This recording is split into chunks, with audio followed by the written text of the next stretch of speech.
नमस्कार, मेरा नाम राहुल नारायण है और आप देख रहे हैं द टर्रम 2।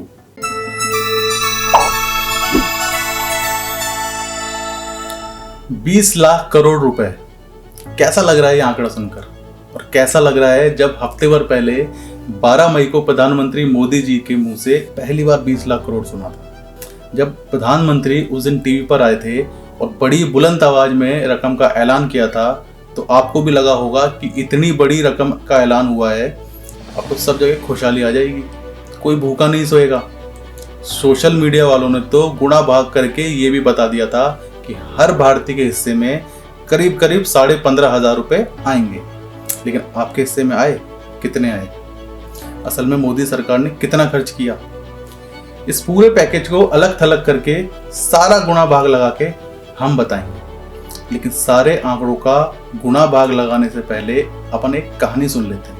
आज से करीब 90 साल पहले 1930 के दशक में अमेरिका में भयंकर आर्थिक मंदी आई थी। शेयर बाजार बुरी तरह गिर गया था, बैंक दिवालिया होने लगे थे, उद्योग धंधे बंद क्योंकि माल बिक नहीं रहा था और 3 साल में करीब 1.5 करोड़ लोग बेरोजगार हो गए थे। इतिहास में इस दौर को ग्रेट डिप्रेशन या महामंदी नाम से पुकारा जाता है। सरकार को समझ भी नहीं आ रहा था कि इस मंदी से कैसे निकलें, क्योंकि अर्थव्यवस्था में ये सबसे नए किस्म की खामी थी। इस नई अर्थव्यवस्था पर कई अर्थशास्त्री काम कर रहे थे, समझने की कोशिश कर रहे थे। कौन कर रहा था समझने की कोशिश? कई लोग, जिसमें से एक थे ब्रिटेन के अर्थशास्त्री जॉन मेनार्ड कीयंस। उन्होंने एक नई थ्योरी दी, इसे the general theory of employment, interest and money कहते हैं। कीयंस ने कहा कि मंदी से तो तभी निकल सकते हैं जब सामान की डिमांड बढ़े, जब लोग उद्योगों में बना सामान खरीदेंगे। लेकिन लोग सामान कैसे खरीदेंगे? उनके पास तो पैसा ही नहीं था।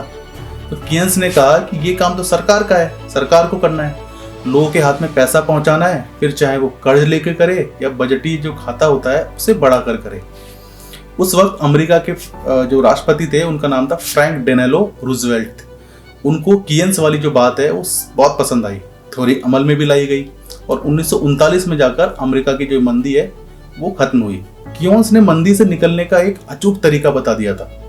महामंदी के बाद से आज तक जब भी कोई छोटी छोटी मंदी पूरी दुनिया में आती है तो इसी का इस्तेमाल होता है, यानी डिमांड बढ़ाने वाला तरीका, लोगों के हाथ में पैसा पहुंचाने वाला तरीका। लेकिन लॉकडाउन में भारत की अर्थव्यवस्था मंद पड़ी तो राहत पैकेज के नाम पर लोग मोदी की तरफ देखने लगे और मोदी जी 20 लाख करोड़ लेकर आए। मोदी जी कहकर तो चले गए, फिर आई हमारी वित्त मंत्री निर्मला सीतारमण, पैकेज को समझाने लगी। 5 दिन लगे करीब पैकेज को समझाने में। सरकार की इतनी मेहनत के बाद भी खर्चे का हिसाब 2-3 लाख करोड़ से ऊपर नहीं जा पा रहा था, यानी जीडीपी का 10% भी नहीं, करीब 1 से 1.5%। तो फिर प्रधानमंत्री जी इतना बड़ा गुब्बारा क्यों छोड़ गए? क्या ये बड़े आंकड़े सिर्फ जनता को सम्मोहित करने के लिए थे? पूरी गणित आपको आसान तरीके से समझाते हैं। मोदी जी ने रकम बताई 20 लाख करोड़, ये बात है 12 मई की। इससे पहले मोदी सरकार ने 20 मार्च को 1,70,000 करोड़ के पैकेज का ऐलान किया था। कुछ छोटे ऐलान भी थे। सब मिलाकर कितना हुआ? 1,92,000 करोड़ पहले का। अब पीएम मोदी के ऐलान के अगले दिन वित्त मंत्री खर्चे का हिसाब लेकर आई। कुल खर्च गिनवाया 5,94,550 करोड़। दूसरे दिन का हिसाब, दूसरे दिन का 3,10,000 करोड़, तीसरे दिन का हिस्सा 1,50,000 करोड़, चौथे दिन का हिस्सा था 8,000 करोड़ और पांचवें दिन का हिस्सा था वो था 40,000 करोड़। इन सबको मिला दिया जाए तो भी 20 लाख करोड़ नहीं होते हैं, इसलिए जोड़ा गया आरबीआई की लिक्विडिटी वाला 8 लाख करोड़। फिर सब मिलाकर कितना हुआ? लगभग 21 लाख करोड़, यानी प्रधानमंत्री के 20 लाख करोड़ से भी थोड़ा ज्यादा। लेकिन ये सिर्फ एक गिनती ही है, ना तो सरकार की तिजोरी में इतना पैसा खर्च हुआ है और ना ही ये पैसा जनता के पास पहुंचा है। तो फिर क्या हुआ? ये समझने के लिए सरकार की आर्थिक पैकेज की शैली समझनी होगी कि राहत पैकेज आखिर होता क्या है। मोटे रूप से 3 तरह के पैकेज जो होते हैं सरकार देती है। पहला है राजकोषीय, हम सरकार को टैक्स देते हैं, सामान पर भी टैक्स लगता है। फिर सरकार की जो कमाई है उसके और भी जरिए हैं, जैसे बरसों पुरानी अपनी कंपनियां बेचना वगैरह वगैरह। ये सब पैसा सरकार के राजकोष में इकट्ठा होता है, चाहे इसे तिजोरी भी आप कह सकते हैं।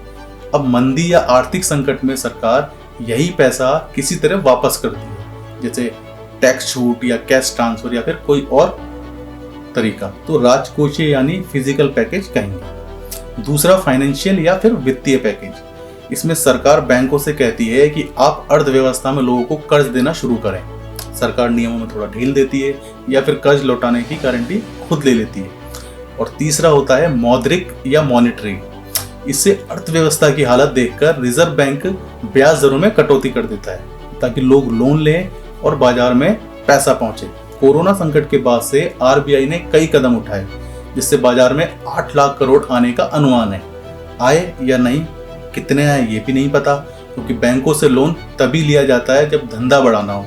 लेकिन अभी तो सब कुछ काम ठप है, बाजार में कोई कर्ज लेना नहीं चाहता, क्योंकि आगे क्या होगा इससे लेकर कोई पक्का रोड मैप नहीं है। ऐसे में कोई भी जोखिम उठाने को तैयार नहीं है।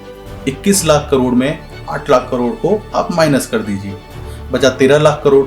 अब इस 13 लाख करोड़ में ज्यादातर वित्तीय पैकेज का हिस्सा आता है, यानी कि एमएसएमई या दूसरे सेक्टर को दिया जाने वाला लोन सरकार नहीं देगी, बैंक देंगे, फाइनेंशियल इंस्टीट्यूशंस देंगे। सिर्फ कुछ मामलों में सरकार गारंटी देगी। पैकेज का ये हिस्सा कितना है? करीब 11,000 लाख करोड़। लेकिन इसमें भी सरकार का कोई खर्च नहीं है। सरकार ने मनरेगा में पैसा बढ़ाया है, जनधन खातों में पैसा डालने जैसे कुछ फैसले भी किए हैं। खर्चा इसी में हुआ है। कितना हुआ है?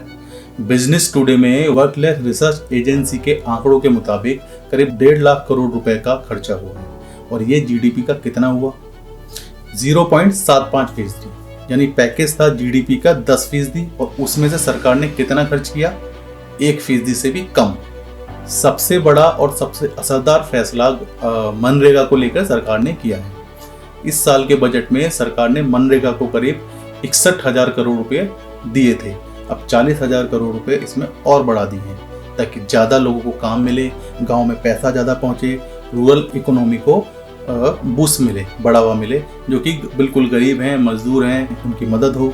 इसके लिए मनरेगा में मजदूरी का 182 रुपये प्रतिदिन से बढ़ाकर 202 रुपये प्रतिदिन कर दिया गया है। इसके अलावा महिलाओं को जनधन खातों में 505 रुपये 3 महीनों के लिए डाले जाएंगे। सरकार कह रही है करीब 20 करोड़ खातों में ये पैसा जाएगा।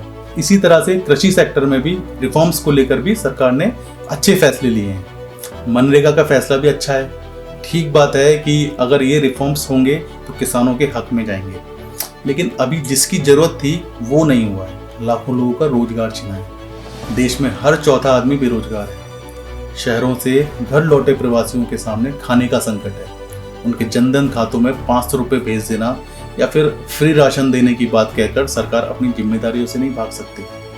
शहरों में अपना रोजगार छोड़कर गांव की तरफ भाग रहे मजदूरों को सरकार से मदद की उम्मीद का पूरा हक है, लेकिन उम्मीद के नाम पर सरकार बड़े बड़े आंकड़े थमा रही है। सरकार चाहे कितने भी विस्तृत ऐलान करना चाहती थी, वो एक दिन में भी कर सकती थी, लेकिन 5 दिन के इवेंट में इसे तब्दील कर दिया। 30 लाख करोड़ का बजट एक दिन में पेश हो जाता है और इस पैकेज को जिसे सरकार 20 लाख करोड़ का बता रही है, उसे पेश करने में वित्त मंत्री जी ने 5 दिन ले लिए। पहले वो अंग्रेजी में पढ़ती हैं, उसके बाद अनुराग ठाकुर उसको हिंदी में पढ़ते हैं। 5 लंबी बोरिंग कॉन्फ्रेंस होने के बाद कुछ सवाल जवाब होते हैं, जिसमें से कई सवालों के जवाब तो उनके पास होते नहीं हैं। सरकार अपनी जेब से जीडीपी का 0.75% ही खर्च कर रही है, 10% नहीं। आधे से ज़्यादा ऐलान तो वो हैं जो हम बजट में भी सुन चुके हैं, जिन्हें लागू करने या उन पर जोर देने के लिए सरकार को किसी महामारी की जरूरत नहीं थी।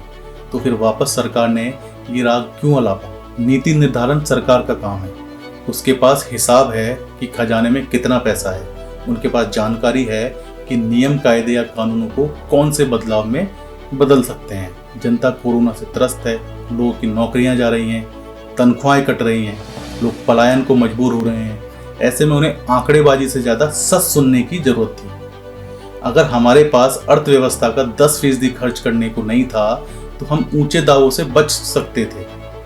सड़क पर चल रहे मजदूरों ने आंकड़ों का वो जंजाल नहीं सुना जो वित्त मंत्री जी ने 5 दिन प्राइम टाइम के लिए बुना।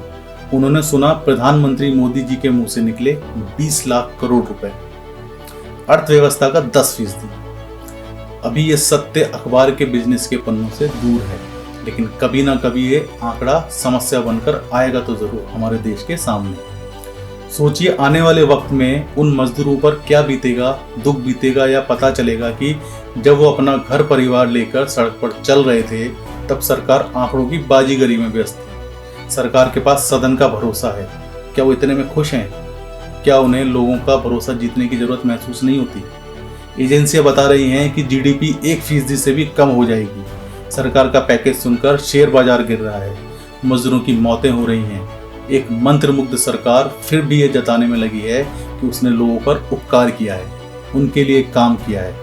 इससे पहले कि बहुत देर हो जाए, सरकार को अपने काम करने का तरीका बदल देना चाहिए और लोगों से सत्य बोलना चाहिए, घुमा फिरा कर नहीं।